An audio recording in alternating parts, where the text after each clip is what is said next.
சுதந்திரம் என்பது சும்மாவா வந்ததே. பிளாசி முதல் செங்கோட்டை வரை உரை ஓவியம் என்பது சும்மாவா வந்ததே. தாயே, விநாயக தாமோதர சாவர்கர் பற்றி சொன்னீர்கள். அவர் ஏதோ மன்னிப்பு கடிதம் எழுதி கொடுத்தார் என்று இன்றளவும் சொல்லிக் கொண்டிருக்கிறார்கள். ஆனால் நீங்கள் சொல்வதை பார்த்தால் அவர் தனது உரிமைக்கான குரலை கடிதமாக எழுதியிருக்கிறார் என்றே தோன்றியது. அவரை போன்றவர்கள் வடக்கே முன்வைத்த புரட்சி வழி தேசியம் எப்படி தெற்கில் பரவியது? பிரிட்டிஷாருக்கு எதிரான இந்திய சுதந்திர போராட்டம் மேற்கே மராட்டியத்தையும் கிழக்கே வங்கத்தையும் தெற்கே மதராஸையும் மையமாக கொண்டிருந்தது அல்லவா? இந்த தமிழ் மண்ணில் சுதந்திர போராட்ட வீரர்களையும் தியாகிகளையும் துறவிகளையும் அதிக எண்ணிக்கையில் இந்த நாட்டுக்கு அர்ப்பணித்ததில் நெல்லை சீமைக்கு அதிக பங்கு உண்டு மகனே. புலித்தேவன் தொடங்கி வைத்த பிரிட்டிஷாருக்கு எதிரான போராட்டம் அழகுமுத்துக்கோன், கட்டபொம்மன், ஊமத்துரை, சுந்தரலிங்கம் என்று அடுத்தடுத்த ஆண்டுகளிலும் தொடர்ந்து நடந்ததல்லவா? முதல் சுதந்திர போரான 1857 காலகட்டத்திலும் நெல்லை எழுச்சியும் கலகமும் வரலாற்றில் தனியிடம் பெற்று திகழ்ந்தது என்று உனக்கு சொன்னேன். அதே வழியில் 20ஆம் நூற்றாண்டின் தொடக்கத்திலே ஆங்கிலேயருக்கு எதிரான போராட்ட களத்தில் பிரிட்டன் நாடாளுமன்றத்தையே கதிகலங்க வைத்த திருநெல்வேலி கலகமும் தொடர்ந்து நடந்த கலெக்டர் ஆஷ் படுகொலையும் என் சுதந்திர போராட்ட வரலாற்றில் முக்கிய இடம் பிடித்தவை. வாளேந்தி போராடிய வீரர்கள் போல் இல்லாமல் தன் பாட்டு திறத்தால் பெரும் எழுச்சியை ஏற்படுத்தியவன் மகாகவி சுப்பிரமணிய பாரதி.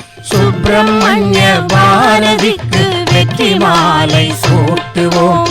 சுப்பிரமணிய பாரதிக்கு வெற்றி மாலை சூட்டுவோம். மக்கள் செல்வாக்கால் பெரும் எழுச்சி ஏற்படுத்தியவன் வ.உ. சிதம்பரம் பிள்ளை. சிதம்பரம் பிள்ளை என்று பெயர் சொன்னார் அங்கே சுதந்திர தீரம் நிற்கும் கண் முன்னால். சிதம்பரம் பிள்ளை என்று பெயர் சொன்னால் அங்கே சுதந்திர தீரம் நிற்கும் கண் முன்னால். விதம் பல கோடி துன்பம் அடைந்திடினும் நாட்டின் விடுதலைக்கே உழைக்க திடத்தருமே. ஆயுத புரட்சி வழி தேசியம் என்பதன் மூலம் எழுச்சி தந்த வீரன் வாஞ்சிநாதன்.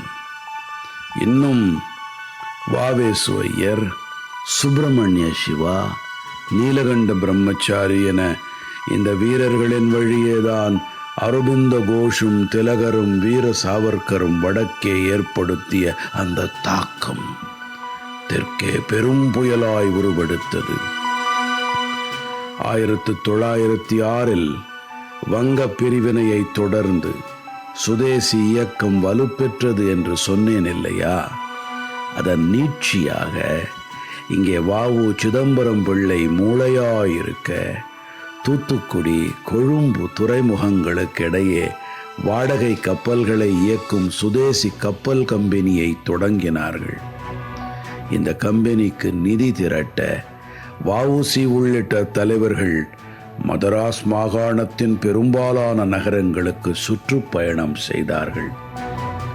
1908 வ.உ.சி., சுப்பிரமணிய சிவா, பத்மநாப ஐயங்கார் ஆகியோர் பங்கேற்ற சுதேசி இயக்க பிரச்சார கூட்டங்களை மிக பெரும் அளவில் திருநெல்வேலி, தூத்துக்குடியில் நடத்தினார்கள்.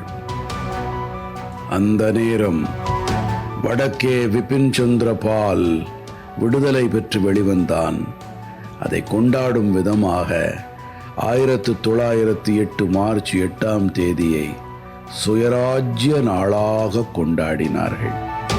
இதற்காக திருநெல்வேலி தூத்துக்குடியில் பெரும் ஏற்பாடுகளை செய்தார்கள். திருநெல்வேலி தாமிரபரணி ஆற்றின் கரையில் உள்ள தைப்பூச மண்டபம் அங்கே மிகவும் புகழ் பெற்றதாயிருந்தது. நெல்லையப்பர் கோயிலின் ஆன்மீக விழாக்கள் நடக்கும் பகுதி அது. அந்த தைப்பூச மண்டபத்தையே தங்களுக்கான தளமென ஆக்கிக் கொண்டார்கள் அந்த தலைவர்கள். இந்த தைப்பூச மண்டபத்தில் வைத்து விபின் சந்திர பாலன் விடுதலையானதை முன்னிட்டு நடந்த சுயராஜ்ய திருநாளில் வ.உ.சி., சுப்பிரமணிய சிவா ஆகியோர் எழுச்சி உரையாற்றினார்கள். தூத்துக்குடியில் நடந்த கூட்டத்தில் கலந்து கொண்டு பேசிய பின் திருநெல்வேலிக்கு வந்தார்கள் வ.உ.சி., சுப்பிரமணிய சிவா, பத்மநாப ஐயங்கார் ஆகியோர். அதற்கு முன் இங்கே கோரல் மில் தொழிற்சாலை தொடர்பில் தடையை மீறி ஒரு கூட்டமும் நடந்தது. இதையெல்லாம் மனதில் வைத்து 1908 மார்ச் 12ஆம் தேதி இவர்கள் மூவரும் கைது செய்யப்பட்டார்கள். வேளாளன் சிறை புகுந்தான், தமிழகத்தான் மன்னன் என மீண்டான் என்றே இயலாத கதை விரைவில் கேட்பாய் நீ. வரும் தலை என் தேன்மை கோவே. இதுதான் அந்த நெல்லை எழுச்சிக்கு வித்தாக அமைந்து விட்டது.